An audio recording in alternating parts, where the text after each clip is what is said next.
आकाशवाणी भोपाल से प्रस्तुत हैं प्रादेशिक समाचार।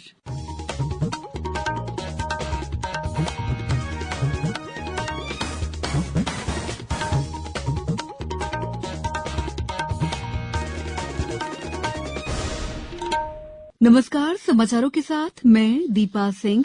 पहले एक अपील। देश कोविड टीकाकरण अभियान के अंतर्गत 150 करोड़ टीके लगाने की दिशा में निरंतर आगे बढ़ रहा है। कोरोना वायरस का नया वेरिएंट मिलने से चिंताएं बढ़ी हैं। इसे देखते हुए श्रोताओं से हमारी अपील है कि यथाशीघ्र दोनों टीके लगवाएं और अन्य लोगों को भी टीके लगवाने के लिए प्रेरित करें। कृपया 3 सरल उपायों का पालन करें। मास्क लगाएं, 2 गज की सुरक्षित दूरी बनाए रखें, हाथ और चेहरा साफ रखें। कोविड से संबंधित किसी भी जानकारी और मार्गदर्शन के लिए राष्ट्रीय हेल्पलाइन नंबर 01123978046 और 1075 पर संपर्क करें। सबसे पहले मुख्य समाचार। प्रधानमंत्री नरेंद्र मोदी ने आज बीना पनकी मल्टी प्रोडक्ट पाइपलाइन परियोजना का किया उद्घाटन। 15 से 18 आयु वर्ग के इच्छुक अगले महीने की पहली तारीख से कोविन पोर्टल पर कर सकते हैं पंजीयन। उज्जैन में खोला जाएगा आईआईटी इंदौर का सैटेलाइट कैंपस और अगले 24 घंटों के दौरान राज्य के सभी संभागों में कहीं कहीं बारिश या गरज चमक के साथ बौछारें पड़ने और कोहरा छाये रहने की संभावना। अब समाचार विस्तार से।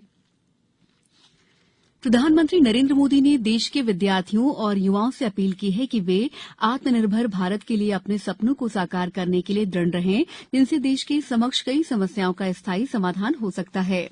भारतीय प्रौद्योगिकी संस्थान आईआईटी कानपुर के 54वें दीक्षांत समारोह में विद्यार्थियों को संबोधित करते हुए प्रधानमंत्री ने कहा कि पिछले 7 सालों में उनकी सरकार ने आत्मनिर्भर भारत का लक्ष्य हासिल करने के लिए कई कदम उठाए हैं और आईआईटी के विद्यार्थी इसमें अहम भूमिका निभा सकते हैं। उन्होंने छात्रों को सलाह दी है कि वे नवाचार और तकनीकी पहलुओं पर ध्यान केंद्रित करते हुए अपने जीवन के भावनात्मक पहलुओं को नजरअंदाज न करें। वहीं प्रधानमंत्री ने बीना पनकी मल्टी प्रोडक्ट पाइपलाइन परियोजना का उद्घाटन किया। 356 किलोमीटर लंबी बीना पनकी मल्टी प्रोडक्ट पाइपलाइन परियोजना की क्षमता लगभग 34,50,000 मीट्रिक टन प्रतिवर्ष है।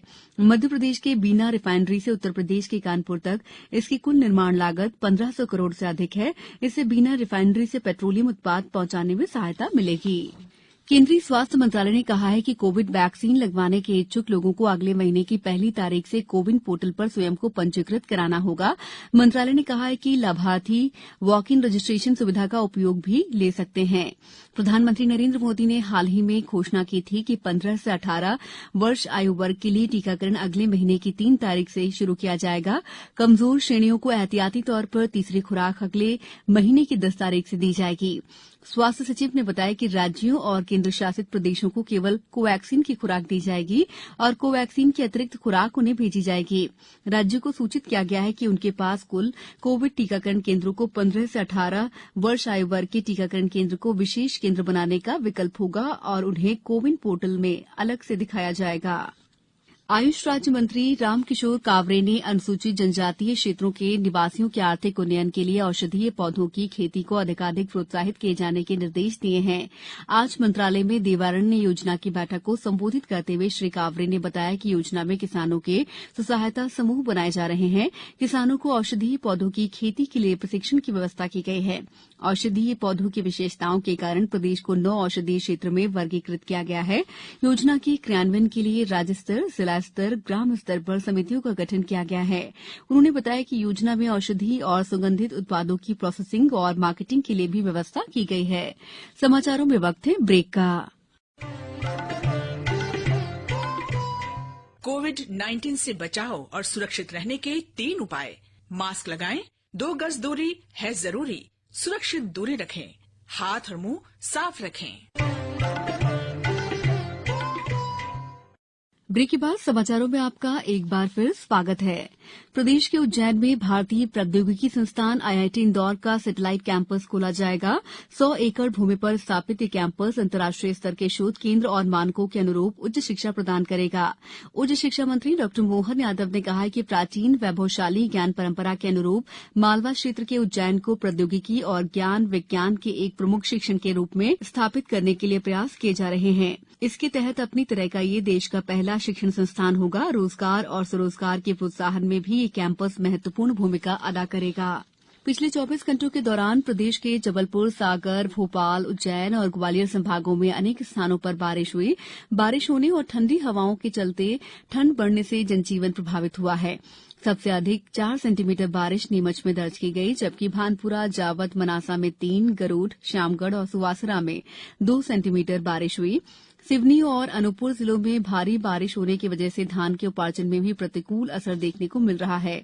अनूपपुर जिला मुख्यालय, कोयलांचल क्षेत्र, कोतमा, बिचुरी, जमुना, भालूमाड़ा और जिले के पहाड़ी इलाकों के साथ ही पवित्र नगरी अमरकंटक में भी बारिश हो रही है। सतना जिले के मैहर के बदेरा थाना अंतर्गत तेज बारिश के समय लटा गांव महोदा रोड में आकाशीय बिजली गिरने से एक व्यक्ति की मौत हो गई।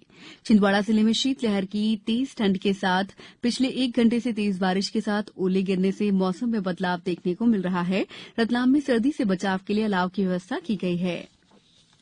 सीहोर जिले में आज हुई सड़क दुर्घटना में एक व्यक्ति की मौत हो गई और करीब 1 दर्जन लोग घायल हो गए। मुख्यमंत्री शिवराज सिंह चौहान ने दुर्घटना पर दुख जताते हुए घायलों के समुचित उपचार के निर्देश दिए हैं। उनके शीघ्र स्वस्थ होने की कामना की। आज रेहटी के निकट बस दुर्घटना में दिवंगत के परिवार को 4 लाख रुपए की सहायता राशि स्वीकृत की गई है। अब कुछ समाचार संक्षेप में। निवाड़ी जिले में 29 दिसंबर 2021 तक महाराज खेत सिंह खंगार जयंती समारोह गढ़ कुडार महोत्सव आयोजित किया जा रहा है। बड़वानी और आगरमालवा जिले के ग्रामीण और शहरी क्षेत्रों के आंगनबाड़ी केंद्रों में 6 साल तक की आयु के बच्चों के लिए स्वस्थ बालक बालिका स्पर्धा का आयोजन 8 जनवरी से 14 जनवरी तक किया जाएगा। पर्यटन स्थल पचमढ़ी में पर्यटकों के लिए फूड फेस्टिवल का आयोजन किया जा रहा है। गुना में शहरी क्षेत्र के बेरोजगारों के लिए कल रोजगार मेला लगाया जाएगा। इस बुलेटिन में फिलहाल इतना ही। अंत में एक अपील, मास्क और 2 गज की दूरी, हाथ धोना भी है जरूरी। नमस्कार।